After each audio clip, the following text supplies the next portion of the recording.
Well, hey friends, welcome back to another slab template tutorial. Today we're going to be making this cute salt and pepper shaker that also comes with a little tray. Okay, the first thing you need to do once you've cut out your pieces is patch together K8. This is the one long piece. This is going to be the rim around the tray.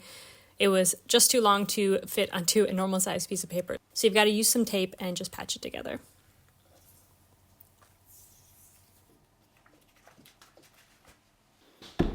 So as usual, I'm going to be working with a stoneware today and just give it a wedge and roll it out to 1/2 centimeter thickness.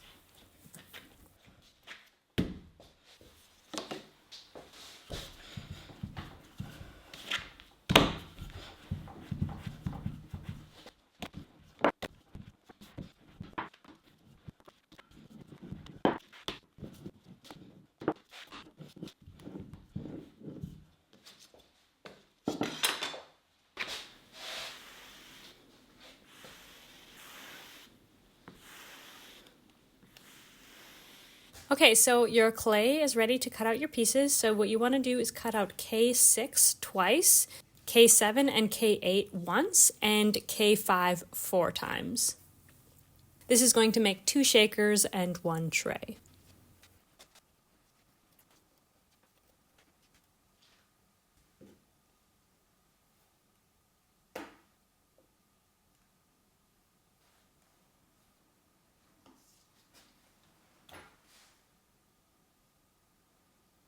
Next, I like to put it in front of the fan to dry out a little bit. This just helps with constructing my piece. It makes it a little bit more crisp and not so floppy. So I usually leave it in front of the fan for about 5 to 10 minutes. Now that my pieces are a little bit more firm, I can go ahead and start piecing them together. So I'm going to start with the shakers, and you want to start with the rectangular piece and cut each edge at a 45-degree angle, score and slip or use some water as needed depending on your clay, and piece it together.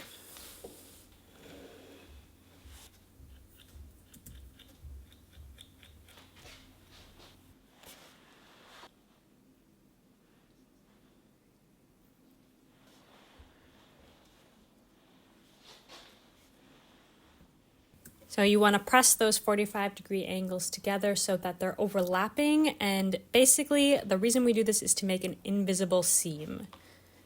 So press them together, get them nice and stuck, and then you'll want to blend it in.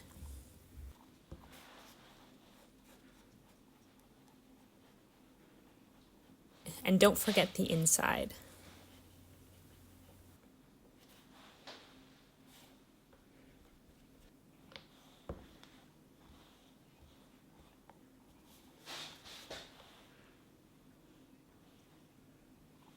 Okay, so then you just want to repeat that for the other shaker. So you should have now 2 cylinders. Now we're going to attach the tops and bottoms. So we're going to be using the round pieces, and first you want to place the cylinders on top. You'll notice that the round pieces are definitely a little bit too big for the cylinders. This is intentional because we want to attach them first and then trim them to size. So use your needle tool to mark exactly where the cylinder sits so you can slip and score as needed and attach. Make sure it's really well attached, and then we're going to move on to the other side. So we're going to close the cylinder, and once we have both sides on, that's when we're going to trim the excess clay.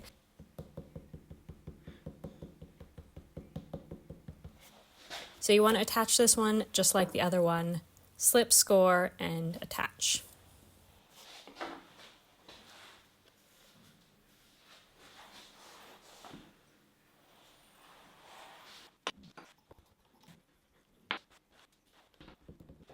Now I like to use a needle tool when removing the clay, and keep in mind the angle of your needle tool because you're going to create an angle here. If you want to have a perfectly straight line, just hold your needle tool straight up and down like I'm doing. You could also bevel the edge by holding your needle tool at an edge. And then of course you want to blend.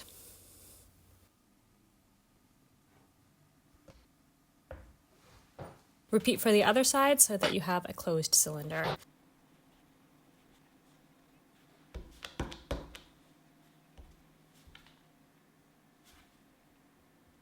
And then you can set that one aside for now because we're going to be doing the same exact thing to the other shaker.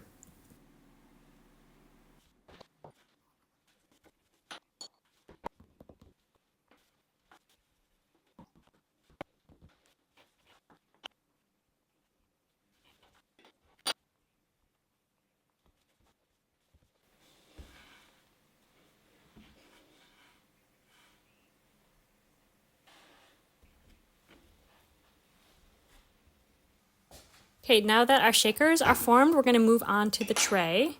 Don't worry, we're going to be adding holes later. I will show you why. We're going to leave that for later in a second. So you want to start with the rim and once again cut the edges at a 45-degree angle. If you don't have this tool, you can just use a needle tool or a knife to cut the 45-degree angle and then slip and score and attach.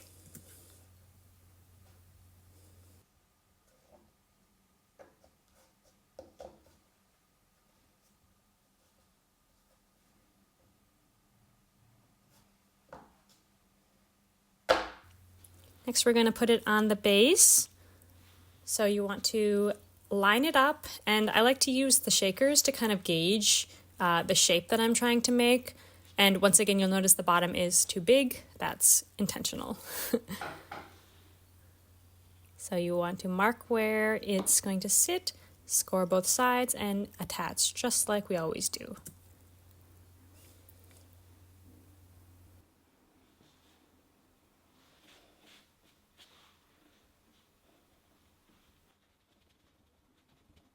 And I like to use a paintbrush to kind of clean up the extra scoring lines. And trim the edge and blend it in.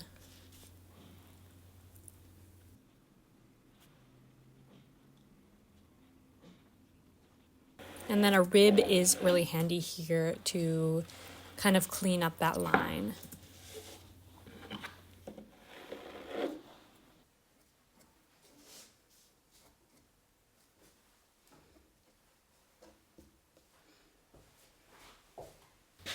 Okay, so now that we have the main pieces assembled, we're going to set it aside. So this project works way better if you let the pieces harden up a little bit before you do all of the details. It's just going to leave you with cleaner lines and tidier seams. So what I like to do is leave it under a piece of cloth for overnight, and then the next day I'll go back in and finish things up. So with the tray, I'm basically just smoothing it out. I'm also like using my rib here to scrape a little bit of the extra clay off and try and get like a really sharp edge to this tray. But of course you just do this until you're happy with it. There's nothing wrong with a little bit of an organic look. Ta-da! Now we're going to set that aside to dry completely and move on to the shakers. So first I want to cut the hole for the cork. This is how you can get the salt or pepper into the shaker. You absolutely need to include this part. And what you want to look for is some sort of tapered cork. So whether this is from a wine bottle or oil, or you can also often just buy corks from your pottery supplier. This is where I got these ones from. But it's really important that it's a tapered cork because you want to line up the wider end, and this is going to be the shape that you cut out. You need to account for shrinkage here. So I find that if you just use the wide end, because of shrinkage, it ends up somewhere in between and the cork sits really nice. So I just traced the wide end on, and I'm going to be using my X-Acto knife to cut out that circle.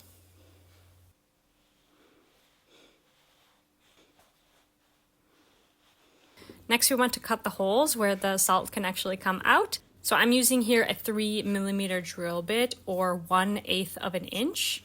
And I find that this is the right size for my clay shrinkage, but you might need to experiment a little bit with your clay to find the exact right size.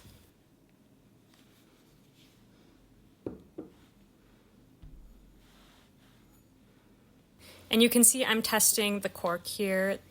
Basically, it should look like this. It should look really loose, like you could just pop the cork through. That's where we want the size to be.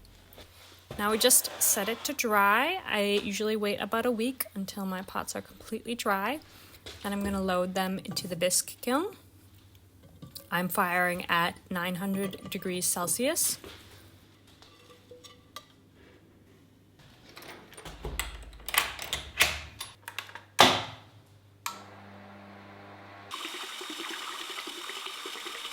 I'm using a white glaze here.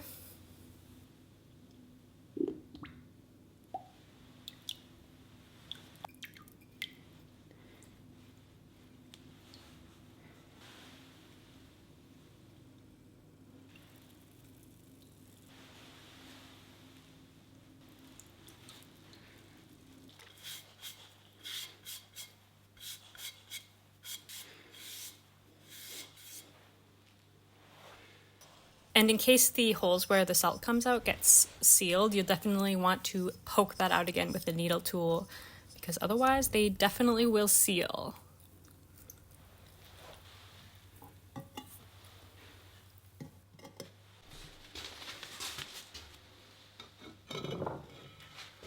And here's our final result.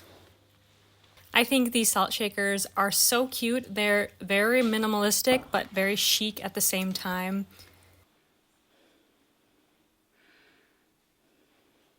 And I think the cork adds a really cute little quirky element to them.